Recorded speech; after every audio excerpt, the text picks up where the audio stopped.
In his first term in office, India's Prime Minister accused the country's rich of a vulgar display of wealth that insulted the poor. Was he right, and did anyone listen? Are the haves turning their back on the have-nots? I'm the outsider. This is our motion tonight. India is mean. Speaking for the motion, Deval Sangvi, former investment banker. He now works on sustaining non-profit organisations that have impacted more than 1 million lives. And with him, Luis Miranda. He heads the advisory board for the Centre for Civil Society and is involved in a number of projects related to education and healthcare. Against the motion, Ganesh Natarajan, Vice Chairman and CEO of a global technology company. He's also leading a skills transformation initiative across Asia. Also against the motion, Ronnie Screwvala, who built a media and entertainment empire. Not content with that, he also set up a foundation which has adopted over 200 villages here in the state of Maharashtra. Ladies and gentlemen, that's our panel.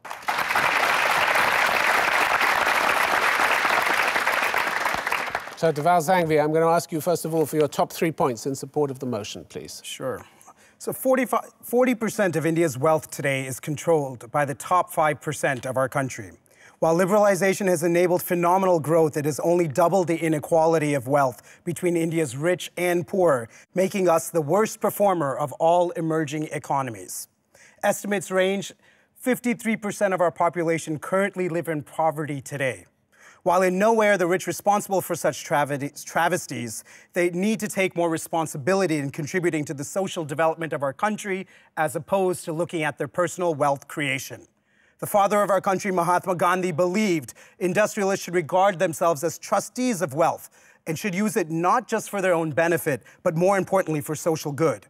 And looking at our appalling indicators, India has the highest rate of malnutrition, farmer suicides, and child marriages. The rich need to take on more responsibility, take on more action, and need to stop being mean. Historically, we've had a rich tradition of giving, including the Tatas, which in more recent times have been continued with the Nilakanis, the Pirmals, and the Premjis. Unfortunately, these names and indications are still anomalies, and 127,000 millionaires and billionaires that reside in our country need to do more. By using expertise and networks beyond funds, India's rich need to make the government more accountable to provide quality social services instead of building schools and hospitals in their name. In March of this year, Shiv Nadar spoke about how when India had just opened up, we were not confident about our wealth, but now Indians are confidently wealthy. We are the home to the world's fastest growing H&I population, therefore wealth is here to stay, and the rich need to stop being mean. To quote Rohini Nilakani, we need the smartest minds, the warmest hearts, and the deepest pockets to come together and bring about lasting change.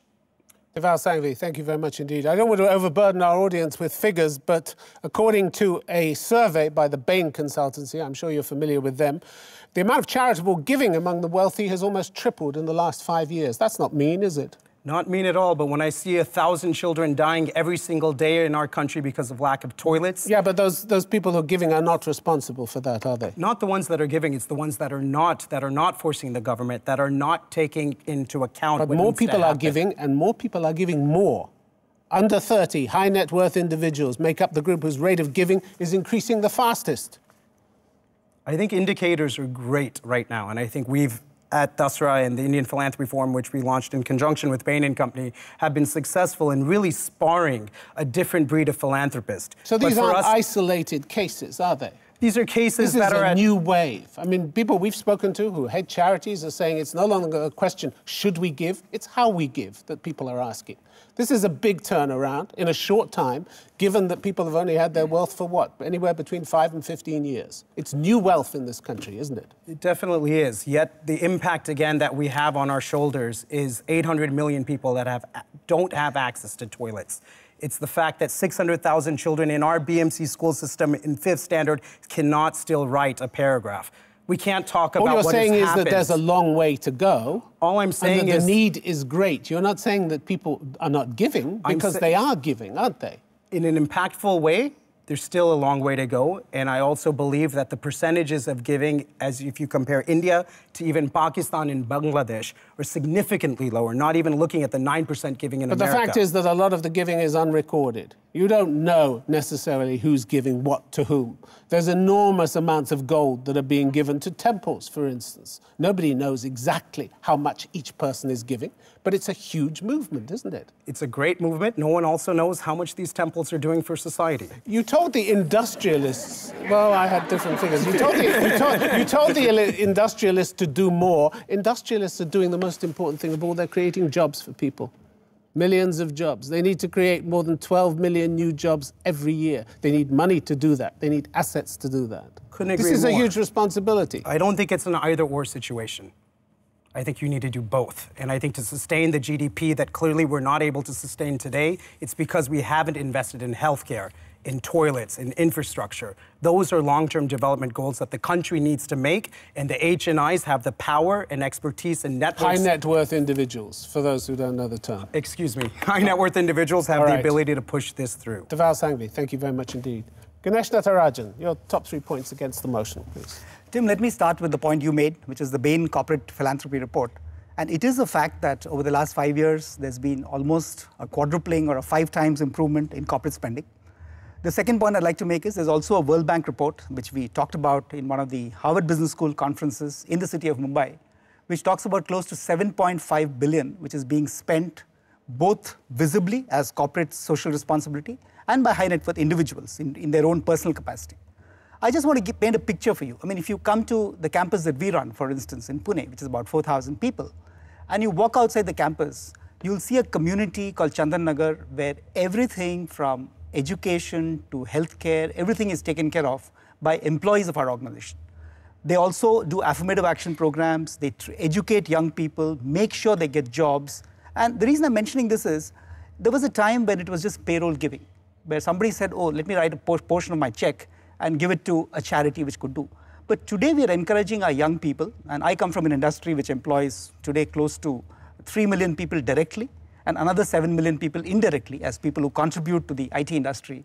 But we're encouraging them and we're measuring them by how much they're giving back to society, by physical activity, educating people, really working on healthcare, areas like that. Another point I'd like to make is, if you look at the entire corporate India, there was a time when we did not believe in affirmative action. We said our only responsibility was to the shareholder. But today there's a very strong belief that the stakeholders in our society are, of course, the community that we serve, also our shareholders, also our customers. And which is why you see, for instance, I come from the CII, the Confederation of Indian Industry. We have a very vibrant affirmative action program. We were taking underprivileged people, not only from caste and other criteria, but also underprivileged from the affordability point of view, giving free education, giving free skills. I agree with what you said. I think there's a very long way to go. But the point I'm making is a lot is being done. And in fact, if you look at our industry, the kind of jobs we are creating, Tim, you mentioned that. I mean, close to 7 million will become 14 million. Young women, there are 32% women employed. Come to a close, and 20% are actually sole breadwinners. A lot being done, a lot more to go. Ganesh Natarajan, thank you very much indeed. You talked about corporates doing more. Give India, the charity portal, reported disappointing results between 2010 and 2011. Corporate funds, it said, had fallen well below 5% of the total channeled, compared to 20 to 30% in previous years. They're actually giving less than they used to. See, that's the point I was making, Tim, that today, if you look at it, a lot of us are donating in our individual capacity as well, which is why you see the difference. How do we know that? Well, I mean, if you look at the World Bank study and the Bain study, 1.5 billion versus 7.5, there are tremendous amount of, in fact, there are almost 3 times more foundations that have been set up by individuals. But relative to the rest of the world, I want to cite a report that was done by the Charities Aid Foundation in 2010. India came out as 134th in the League of Generous Nations. You proud of that? No, not at all. Absolutely. I think we must. Algeria is more generous. Nicaragua is more generous. I'll have to understand the metrics. Chad, I'll have to understand the metrics of Algeria for that. Well, here's the interesting thing, because it's not just the amount that you've given, but it's also about whether you did anything for a stranger in the last month before the report was compiled, and whether you gave up some time for anybody. So it's not just whether you dug deep into your pocket. And on those initiatives, India scored very badly. Why? I'm surprised at that, and that's the point I was making. And that today it's much more disaster fatigue, poverty fatigue? No. It's much more than payroll giving. It's giving time, encouraging young people who are well off to actually contribute to society. And I think a lot more of that is happening in the last couple of years than we've ever seen before. Many young people A lot more money is being stashed outside the country than ever before. $1.5 trillion Indians are stashing outside the country. How generous is that? Well, that's being very generous to themselves, I agree. Exactly. But the point I'm making Well, is... you're saying India's not mean. Stashing $1.5 trillion outside the country is pretty mean, isn't it? I agree with you, but the point is, are we doing enough for people and is it increasing? Well, how can it be enough when $1.5 trillion is being stashed outside the country? That's an argument we can continue to have, but I'm saying that there's much more being done for young people underprivileged than has ever happened in the past, and I think it'll continue. We see the government also stealing from the poor, don't we? We see that the state government in Maharashtra actually raided emergency funds in order to put on a film festival. This was money that could have gone to farmers, soya farmers, paddy farmers, and they took it for a film festival. What kind of example is that in how to treat the poor? Generous? It is a very bad example, and I agree with you on that. But I think we're talking about people, individuals, corporations, and I think that's really going at a very fast clip today. All right, Ganesh Natarajan, thank you very much indeed. Luis Miranda, would you give us your top points for the motion, please? Thank you. By mean, we mean being selfish, not caring, and lacking a sense of responsibility in terms of money, time, and resources. It's not a sin to be rich, but can the rich do more? The World Giving Index, India is number 91, a great improvement from 134, but way behind neighbors like Pakistan and Sri Lanka. Only 10% of giving in India is from individuals and corporates. 75% is the number in the US. 65% of the giving in India comes from governments and 25% come from overseas donors. And overseas donors are cutting down already on aid to India because they say that India is not an underdeveloped nation and NGOs are struggling to raise money to survive. Vaidyanathan of Make-A-Wish Foundation said, "We never get big ticket donations. It's not the rich who give to us, it is the middle class," unquote. I have seen how badly the marginalized poor have also been exploited by the unscrupulous rich businessmen in rural India. Secondly, let's look at religion. India gives a lot to religion, which comprise 60% of the trusts in India. They have low accountability and transparency, and the media is full of reports of mismanaged funds in these trusts. Of course, there are great exceptions like Akshaya Patra Foundation, which again we believe is an exception. Also, a lot of India is given to one's own community. Another sign of meanness because we ignore the needy across India who suffer because of the sins of the exploiting rich. Finally, let's take a look at the role of politicians, celebrities, and the media. Because by rich, we mean those who can influence people, and the politicians, media, and celebrities are a visible sign, part of the rich. I submit that most celebrities are selfish and mean and do not really care for the charities they support. And the media only focuses on the celebrity on page 3 and not on the cause. When recently Farah Khan opened a sale for an NGO that we are involved with called Sneha, and she had to keep reminding the press to focus their questions on Sneha and not on her next movie. And when Ashley Judd came to India for an AIDS awareness program, one of the top 3 Indian stars told her point blank, "I don't have time to spend on this stuff. Just tell me how much money you want. Don't waste my time." Okay, could you come to a close, please? Okay, and let's not waste time talking about the meanness of politicians, which India is mean. All right, Luis Miranda, thank you very much indeed. You talk about the media being full of reports of mismanaged funds, but that doesn't get away from the fact that huge numbers of people are giving, whether those funds are mismanaged or not. You take the Tirupati temple in Andhra Pradesh, 1 year, 1,175 kilograms of gold deposited. Price is, what, $57 million, something like that. A huge amount. In April 2010, 3,000 kilograms of gold. People are giving masses, hand over fist, aren't they? Is this mean India to you? Sure, sir. If you go back to the World Giving Index, which looks at it in totality... Yeah, but no, I mean, just answer the question about these huge amounts that may be unregulated, may not be properly recorded. We don't know, but they are huge amounts nonetheless. The question, we don't know whether, first of all, they've been recorded. I think these have been taken into account when you look at the fact that, as I said, 60% of the money is given to religious reasons, purposes. And all this money goes in over there. The question is there proper transparency and accountability? I don't know. Isn't that just an excuse for people not to give? This accusation that, well, they give to religious it's purposes. Not properly managed. Well, they give, it is, I think, an excuse in many cases because there are organizations like, for example, Dasra, which actually works on getting better transparency into a lot of non-profits. I think a lot of money given by... But your basic premise is that Indians don't care. And Yes. it's clear that they do. You have up to 3 million NGOs in this country. I'm involved with a lot of NGOs, and I know we're struggling to get money because the fact is that the supply of money for a lot of these NGOs is drying up. Yeah, but where's it coming from? It's coming from the private sector mostly. A lot of it is actually coming from overseas donors who are now saying no more. But in India, it's the private sector that gives most. Only about 10% of the giving is coming from individuals and corporations in India. 11.7% comes from the private sector, only 11.6% from central government, 1.5% from state government. So the private sector is doing its bit where the NGOs are concerned. No, I don't think so. It's not doing it enough, Tim. And the data which I have is actually it's a much smaller percentage. And a lot of the money actually which is given for aid is 65% for the government. Most of it goes for disaster relief. You look at the amount that's coming in from overseas. My point is the private initiatives, the things that people are doing on their own. Look at Commercial Street in Bangalore. Look at the shopkeepers there who club together once a month and pay for 60 to 70 heart operations for children. Is that enough? Would you get that in Western Europe? Would you get that in America? I don't know any shopping centres there that are doing this. Paying for 60 to 70 heart operations for children every month? And if you look at the total... This is a huge thing. True, but if you look at the total number of heart operations that are required, we're a drop in the ocean. We're not saying that they're not doing enough. I think the gap is so large that we need to do a lot more. All right, Luis Miranda, thank you very much indeed.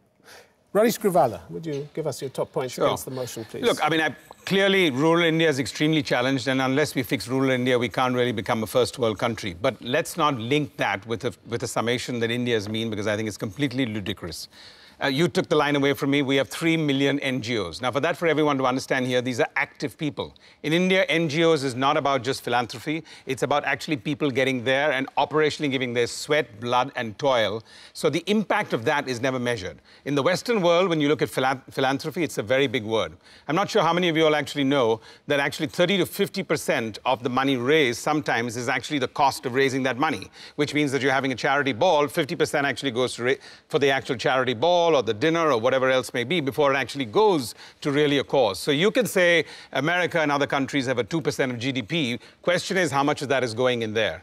I question and challenge the fact that if the broad statistics in India is a low, and I think the ranking is 134, which I completely challenge, because the bad thing that we've done is that we've not presented our case properly, and we've not evangelized ourselves properly. But at the end of the day, if we are 4% of GDP giving out to charity in that context, the critical aspect is 3.1% of income from people is going to charity. That's a very important statistics.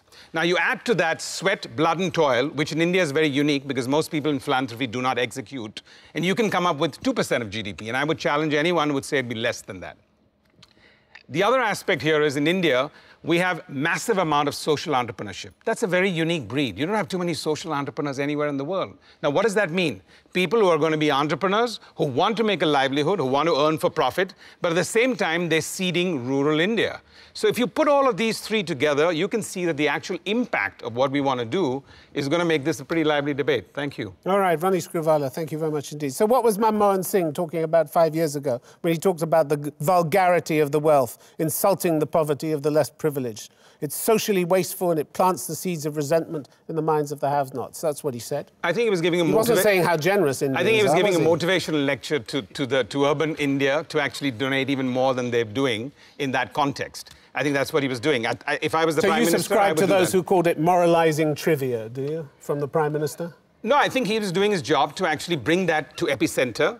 When anyone's saying... And nobody listened, did they? Well, that's a different point altogether, and I don't think that's a benchmark that anyone can go with. Because if you're saying that... Well, because when you're talking as a Prime Minister, you have to always talk about the cup that's half empty and challenge people, as much as you have to talk about the cup that's half full. Well, here's a cup that's very full. Consultants Technova say that the overall luxury market in India is growing at around 40% per annum and stands at $6 billion of wealth. Do you think, in the light of that Manmohan Singh's comments about flaunting a vulgar display of wealth are pretty accurate, aren't they? Absolutely not. I think if the Western world wasn't wealthy enough... In a country where half the people live in the gutter? No, that's not the debate. The debate is actually the fact that the people who can first have to afford it, and you need to have your own standard of living, and then you're going to be able to give. I don't think the Western world started by doing 2% of GDP without necessarily first getting out there and looking at their own spending needs. So there is a consumption pattern. But India's splurging on itself like never before. You look at the sales of luxury German cars, up 31% year on year. BMW, a whopping 70% up in the current period. it. You need a feel-good factor to give. I don't think anyone can come in Feel-good factor? How can you have a feel-good factor when everybody else is in the gutter? Absolutely. No. How good do you feel in that car that has cost 2.5 times its original price? No, you can philosophize of any aspect. I think the key part there is... It's not philosophizing. We're dealing with very concrete issues. No, we're not. People are splurging as never before on themselves,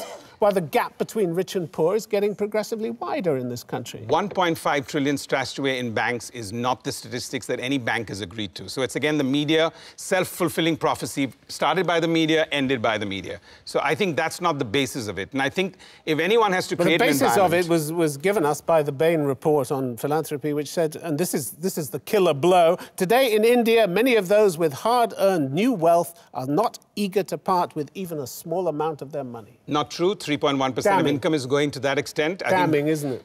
Damning only because we haven't presented our case and we don't market ourselves properly and we don't evangelize. Not necessarily factually correct. All right, Ronnie Scrivala, thank you very much indeed. We're going to take a break now. When we come back, a leading and rather personal question to the audience. How many of them helped a stranger in the last month, gave them money, time, or something they needed? The answer in a moment. Join us then.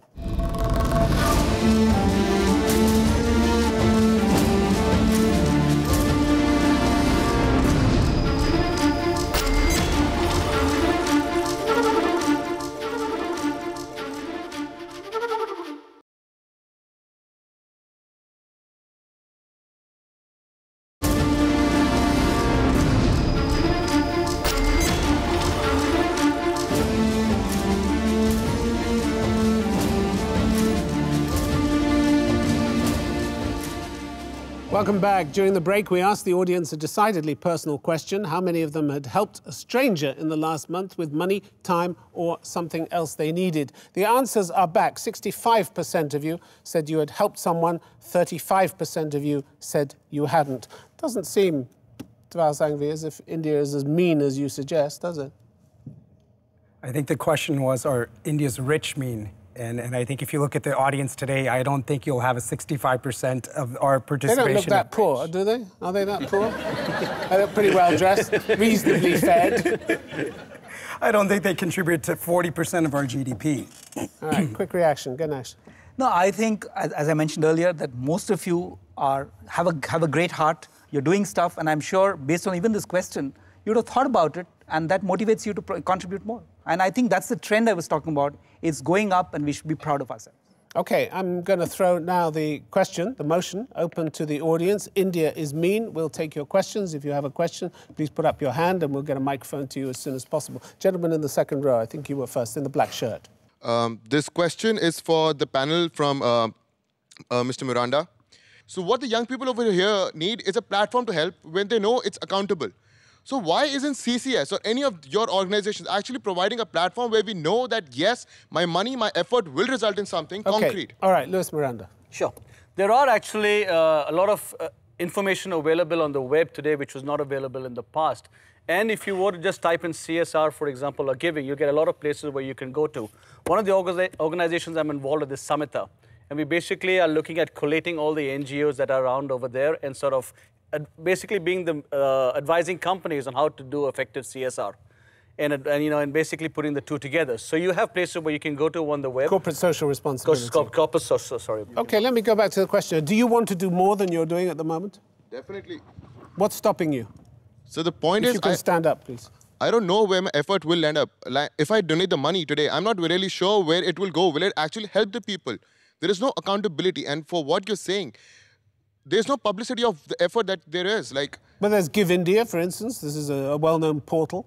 The sums there aren't going astray. There are a lot of portals out here, but the point is suspicion is deep-rooted because we know the politicians... Ronnie Scrivala, can you help him? I want to add that I agree with that. The key part here, and we're first talking about, is that everyone's intent is very much there.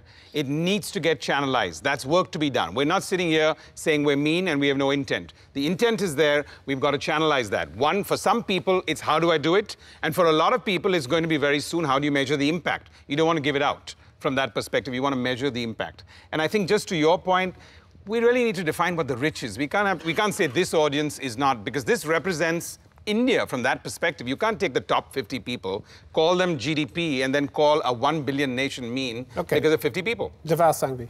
Yes, I mean, I think, first of all, I completely agree with you. I think one of the lacking issues in philanthropy in India today is high net worth individuals are not investing enough in institutions which will allow you to get the trust and comfort level to give effectively, whether it's time or resources. As Mr. Sebastian said, there are excellent organizations, including Dasra, Give India, Samhita, Credibility Alliance, iVolunteers that exist, helping individuals give their resources more effectively. That being said, we do need many, many more institutions if we have 3.3 million NGOs in the country today, and it's the high net worth individuals' responsibility to create these ecosystems, something they typically don't want to do because they want to build a school or hospital in their name, as opposed to leveraging everyone in this room and everyone's intent in our country to do more. This is your responsibility, isn't it? Well, just to your statistics, since you brought up education. The statistic says that out of everyone who wants to do philanthropy or help in India, 45% want to do it in education. Well, I've got a first warning signal there for people who think that they've got all the answers. Because without the right infrastructure, if the kids coming to school are not healthy, if the toilets are not there, if the water's not there, so it's a 360-degree approach that everyone has to do to that entire thought process. Now, why high net worth individuals have to find it as their accountability to do that, whereas everyone is willing to do that, is a different discussion from what we need to do. So education is one of the elements. It's a disproportionate importance, but at the same time, I think it's a 360-degree approach that everyone has to go through. OK, all right, we'll take another question. Looking for a lady who's got... You're nursing the microphone there. Do you want to use it? OK. Thank I just want to put up a general question to all of y'all. We, as a foundation, had a project called RAIN. What kind of foundation? It's called Reaching Beyond Smiles Foundation. It's a very new NGO which started a year and a half back. And we tried to do a small project called RAIN, which means Reaching All in Need, where we wanted to donate footwear, umbrellas, raincoats for the street children, around 3.6 million around all over the streets of Mumbai. South Mumbai is known as supposed to be the affluent, industrialist, high network areas. Tell us what your question People is. did not pay even $200 to give us new raincoats or umbrellas. They wanted to donate old, worn-out stuff, which were like, would you repair it for us and then you can use it? Where is all this leading to? Ronnie Scribala. That's pretty mean, isn't it? So you ring a doorbell and you say, hi, I'm from wherever I am, and I want 200 rupees of your thing. And if they say, well, not right now, I'm doing else or I'm doing something else, we consider that to be mean. Because I don't think that's necessarily the benchmark of giving or taking. It depends what doorbells they're ringing, doesn't it? Yes, but some pretty expensive houses. She mentioned South Bombay. I think actually North Bombay is, but we're not getting into a debate of which part of India is more affluent or not affluent here in that context. But I would say broadly, yes, I think nobody's suggesting here that we have not a lot to do. I think we're all on the same side when it comes to that. The judgmental call of stating that nobody has an intent to is really what we're trying to understand from here. Because once the intent is there, and we have the roadmap, and then we open the floodgates, a lot will happen. I disagree with you, sir. I'm sorry, but I think intent is nothing if it's not followed up by action. 60% of our girls drop out of school by the age of 15. In Bihar, in Rajasthan, in UP, you have these same girls getting married, having children at the ages of 16, 17, and 18, and their children are being born prematurely and they don't have the cognitive abilities in order to sustain themselves in this globalized world. I think that is mean. I don't think we have to sit around and talk about intent anymore. As a country, we need to take action. Liberalization happened 20 years ago, not 10 years ago, not 5 years ago. For each of these aspects, as you mentioned there's actually government funding that can be deployed. The question is, what you need is training for even the 3 million NGOs. If we can just figure out roadmaps to disseminate the funding, because most of the government funding is there to prevent 50% or even 60% of this impact. So we've got a lot more work to do rather than just getting there and saying some high net worth individuals need to get in there in the middle and figure out how these people and their suffering should be alleviated while they go and buy Audi cars. So you want the government to do it? I think the government has already budgeted to do it. Is it? The government has budgeted to do it. They have outlays for this. The truth is, the government has the money to do it. The question is, a lot of it gets leaked along the way because of corruption and mismanagement of funds. Or taken for film festivals. Or taken to film festivals, absolutely. And look, we're not sitting here with a brief for the government, but I do want to say the leaked may not be the only word. If there's this much leaked, there's this much unutilized. So how much goes back to the reserve unallocated? Because they haven't figured out a way to deploy it. So, you know, I work with a couple of NGOs which actually work closely with the government. And the challenge really is, how do you utilize the funds? Because the point is, we're not saying how much money has leaked or gone. The question is, are the poor really getting the benefit of that money? And the answer is no. You look, for example, at some of the great... I mean, what's happened in the last elections, people have realized what sells are populist measures. And the problem is, therefore, you have more of these pork barrel schemes over here where money gets siphoned off and it finally doesn't get to the poor. And that's why when you talked also about the rich, to me, the rich also includes the politicians and people who are in position to influence this. And they are mean. But I would urge you that if, instead of asking for their money, if you ask for their intelligence and their time and to get them to actually execute and not worry about... Ronnie, I asked. Okay, the fact is, I don't get it. That's fine. That's fine. But maybe I asked wrong. But, so it's not to do with their wealth. It's to do with their intelligence. Because today what we need in India is minds and execution skills. Money will be there. Why not a little less corruption as well along the way? So that less than 50% of the grain that's allocated for the poor could actually...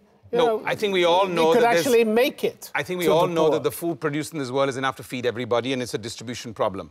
Therefore, but less than 50% of emergency grain supplies allocated to the poor actually reach the poor in this country. Whose fault is that? The mean politicians are creaming it off? No, I don't selling think it? No, selling it on the black market? 40% of that 50% is rotting. So it's really a distribution problem. It's an execution problem. And yes, we're not sitting here and as a result of the fact that not enough people care. That the government simply doesn't care. Doesn't care to crack down on corruption, doesn't care to do proper distribution. It's easy to say that. I think they have to be held accountable. The results are there. But they need to be held accountable. And I think we need middle India... you keep voting them in. They're not being held accountable, are they? Well, then we can't call the rich as voting them in, because the rich is the minorities everyone just give us in statistics. If that's such a narrow statistics, we couldn't be voting anybody in. So it's obviously the people that is voting them in and then tolerating their unacceptability, not holding them accountable. It's accountability. It's not being mean. They don't know how to execute. Yeah, if I may add one point, and I think it goes back, Louis, to your point. I mean, everybody needs a platform. Just to give you an example, when the government created a platform for industry to participate in skills development, I mean, all of you have heard of the ITIs, which were completely moribund facilities. But today, 40% of the ITIs are jointly run by the private sector and the government, and it's making a difference. Your point on RAIN, I would suggest you go into Young Indians, okay, which is a group of very young people like you, doing work with CII, doing that. India at 75, which is run by a young lady called Bhairavi Jani, who's from Mumbai. These are people who can help you to find a platform. And I think it goes back to Ronnie's point, that if you knock on a door and say, I need this, somebody will tell you, hey, I'm already doing stuff. Okay. But if you have a platform, I think you'll get a better Louis Miranda. You know, we talked about the politicians. I think it's a very valid point. What do we do about that? There's an organization called PRS, which basically looks at legislation in India and what the MPs are doing in Parliament, what effectiveness, etc. is.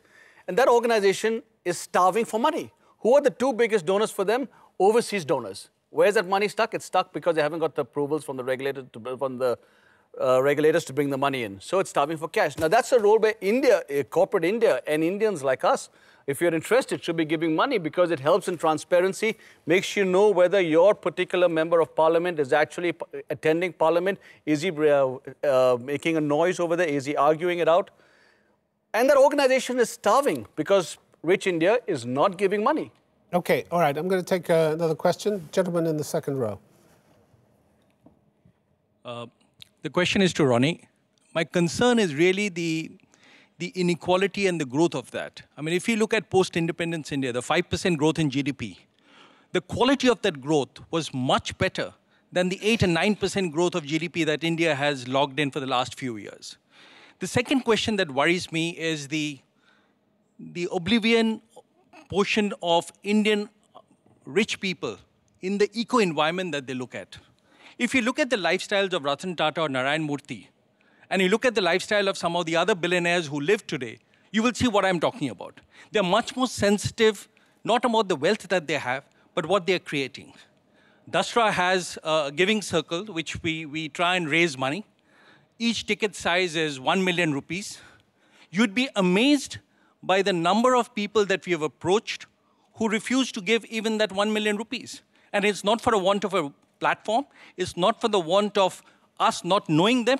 It is just a question of not wanting to loosen the purse. All right, Rani Skrivala.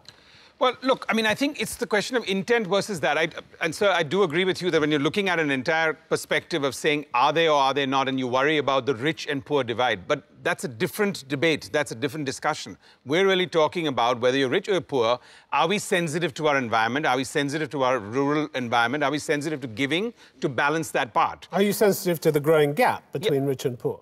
Yes, but well, first, normally what happens in logic, whether we like it or not, is a gap happens, then you acknowledge the gap, and then you do something to fix about it. You can't start preventing a gap that wasn't there in the first place. So we're not debating. I think everybody here. knows it's there. Everyone knows that for the last 65 years, that gap may have widened. I think that's not all bad news, because at the end of the day, you're building resources that can flow back. The concern that you have is saying some billionaires have a lifestyle X and some billionaires have a lifestyle. We'll narrow it down to 100, 200 people, and my fear is... It's not bad news that the gap is getting wider. No, because of the simple reason that let's look at it from a cup that's half full.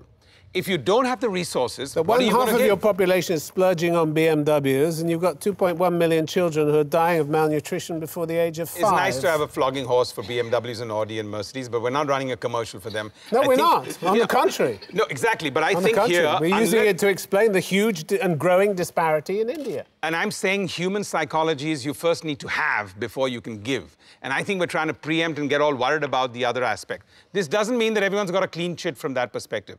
It is the fact that we can't narrow it down and define the rich. I have a serious problem in the definition of how we define rich here. It's too narrow a conduit.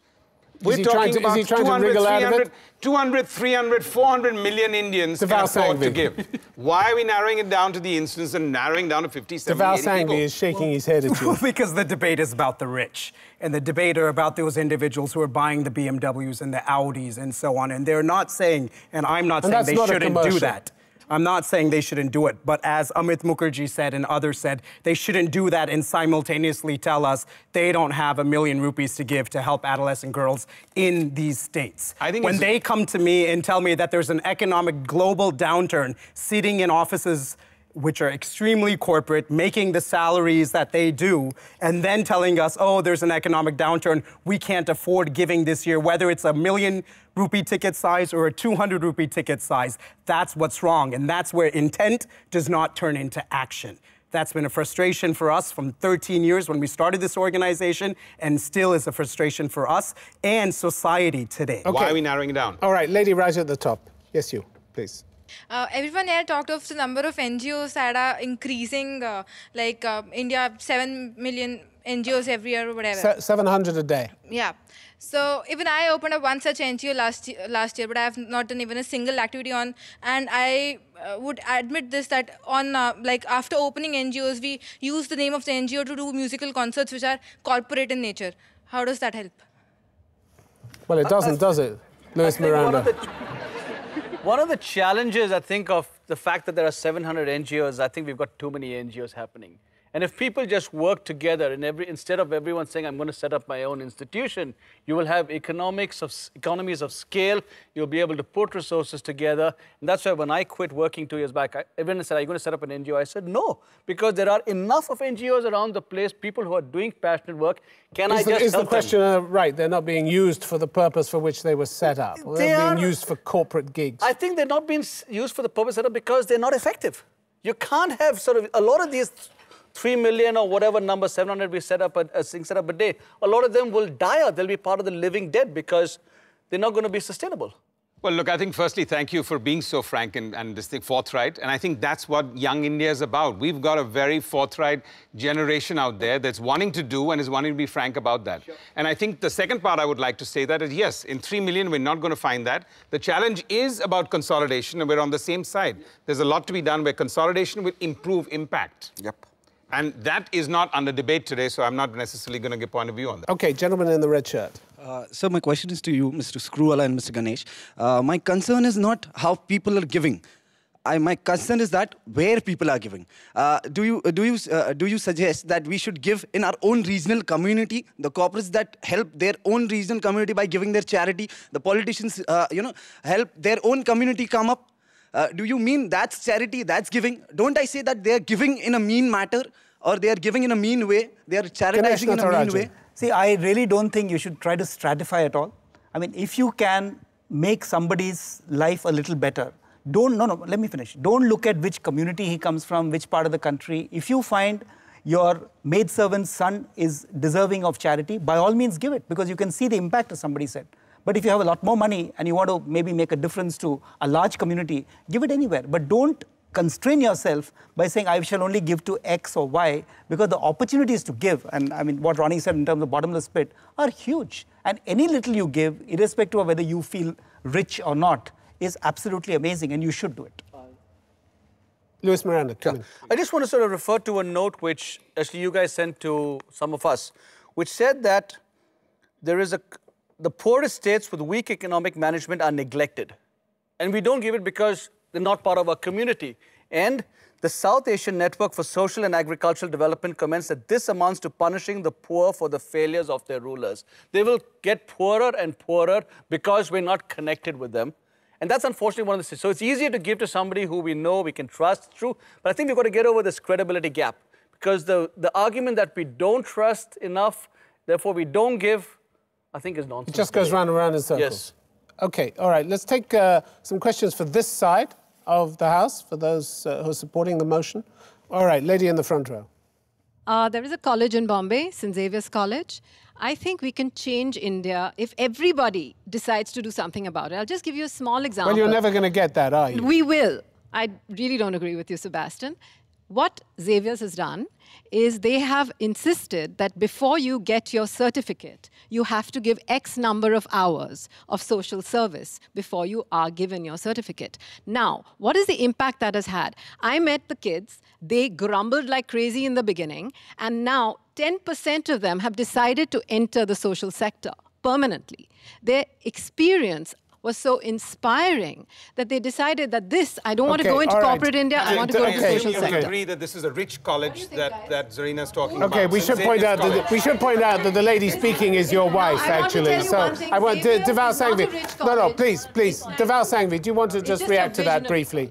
Excuse me, Deval Sangvi. Sure. No, again, I don't think. I think it's great that we have a young audience. I think that we all have a lot of hope. This is enforced generosity. You think that's good? I mean, you're for that, aren't you? I think it's great that we're talking about young India. I think to put the burden of our poverty on young India is wrong. I think individuals I meet who have the capital and the business acumen to change India, like they have in the past 10, 15 years in corporate India, that same acumen and capital needs to come to those who don't have it. And it's not just the burden of young India to carry, it's the burden of all of India. Okay, Ganesh Natarajan. No, Nobody's saying no. I'd just like to make a point here. It is not an either-or situation. I mean, if somebody doesn't have time, they cut a big check, sure. If somebody has time and said that, look, I can't do these big corporate giving kind of programs, but I want to give my time, as you rightly said, I think it's amazing. So I think we should celebrate each one's contribution and not say you do this and you do that. Okay, gentleman in the front row there. Yeah, right at the end. Yeah, this is to Dhaval, actually. My personal conviction is that giving is a mindset, and that's not linked to your income. There are rich and poor who will give 50, 60% of their income, even if they're getting 2 square meals. And I think the issue is, like you mentioned, should we burden just the youngsters with the burden of poverty? Why do you need to burden just the rich with the burden of the poverty? I think there are enough people who want to make a difference, and there should be consensus building among the professionals in this field to create a platform. For instance, Wikipedia can get $10 million from nerds who are just clicking away on their screen. Why can't we come together with so many NGOs to create something engaging? Deval Sangvi. These platforms exist. Again, Give India, Samiti, and others exist. I don't think they are not engaging enough doing at all. Well, are they? Some of the initiatives for Give India are not doing well. So Give India, for example, still give 30 to 40 crores. And these are individuals who are giving between 1,000 to 2,000 rupees a year. But by your own admission, 30, 40 crores is nothing. I mean, I think you've been talking about that all this time, that it is really nothing. It's a drop in the ocean. And to those outside the country, 30 to 40 crores is what? It's about $4, $5, $6 million. $6 million? $6 million. So I think it goes back to his point that maybe the platform that Give India has created needs to be, accentuated to make more people contribute to that. A lot of us don't give through Give India. It doesn't mean they mean. No, and this is exactly, I think, the issue. There's an uptick. I completely agree with you, sir. That uptick has been felt, and it's phenomenal. That uptick could only have happened in giving because of the wealth that Mr. Screwvala says has been created over the last 20 years. I think the issue we have now is, are we doing it fast enough? Are we doing it as impactful? And are we bringing in as many people as needed to, in essence, move more people out of poverty than ever done in human history? But I think, and Deva, that's as we've the agreed, question. mobilizing resources and getting execution, 50% of India's youths. What's wrong with actually mobilizing them? What's wrong in putting the burden on the youth also? Not only, as absolutely Ganesh said, it's not an either-or situation. Because most of the HNIs that I've come across say either. All right, okay, gentleman right at the back.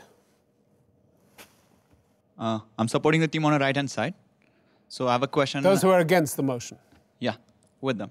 So I believe that, as you talked about, Mr. Tim, you said something about luxury goods. I feel it proud if my country is having 500 Ferraris, Audis, BMWs are coming in my street. If I can see them close to my side, it makes me feel proud. So why are you accounting on the people getting the cars? That is actually an asset for a country. So what would you like to speak on luxury goods? I'm ashamed. Since I don't have a view here. I'm ashamed that 1,000 people die every single day, children, because they're not being fed appropriately. So while you're being proud, I'm feeling ashamed. I'm ashamed about the quality of education for 600,000 children in our BMC schools. I'm ashamed about the number of women that are not being paid the equal salaries in rural India as the men, even though they work harder, but get paid 40 to 50% less. But is he not ashamed? I think he's ashamed too. So then we're all in the same boat. Well, he can speak for himself, actually. We're going to go back to him to ask him. Every coin has two sides. Everything in this world has two sides, good side and a bad side. If you look from development, it's there. And the company, the car, that also counts a lot. The development and the company, both are together. Luis Miranda. Conspicuous consumption is not totally wrong. Let's put it this way. If everyone was told you can't, it's like becoming an advertorial for BMW and etc. But if people are told you can't own that car, then people are just going to move overseas. We need to allow people to spend the way they can. But let's go back to what Gandhi said. Gandhi never said being rich is bad. He said you hold this money in trust for society. And therefore, are people doing enough? There's nothing wrong in having fancy cars. If I can just make one point, Luis. Sure. I mean, the worst thing that can happen is we do a throwback to the 60s and 70s. Exactly, yes. And we say everybody is poor and we're so happy. Yeah. We need rich Are we people, better, we need role models. I agree. Are we better off as a country? country? We're not better off as a country. So what are we talking about? All right. On that note, ladies and gentlemen, we are now going to vote on the motion that India is mean. If you want to vote for that motion, that is the side represented by those on my right, you're going to need to press button 1. If you want to vote against it, that's the side represented by those on my left, it's button 2. Whichever button you want to press, please do it now.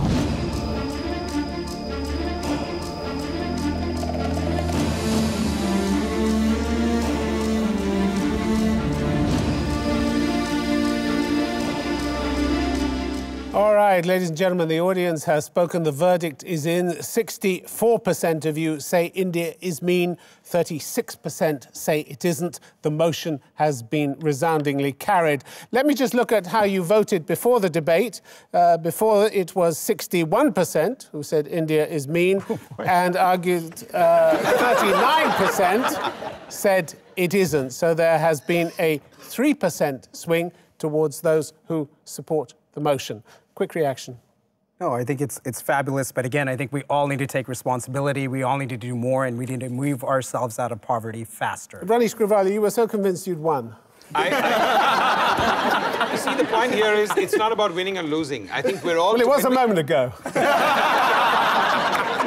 It was a moment ago. It was a moment ago, and I think thank you, because what we're talking about here is it's a wake-up call for all of us. If we believe that it is, I think the good part here is if we acknowledge it, we're going to do something about it. So thank you for actually saying we are mean, because now let's do something about it. All right. All I have to do now is to thank you, our distinguished panelists. Thank you to your audience, our audience here in the studio and around the world. Do keep in touch with us via our website, www.theoutsider.tv. Till the next time, from the Indian city of Mumbai, good night.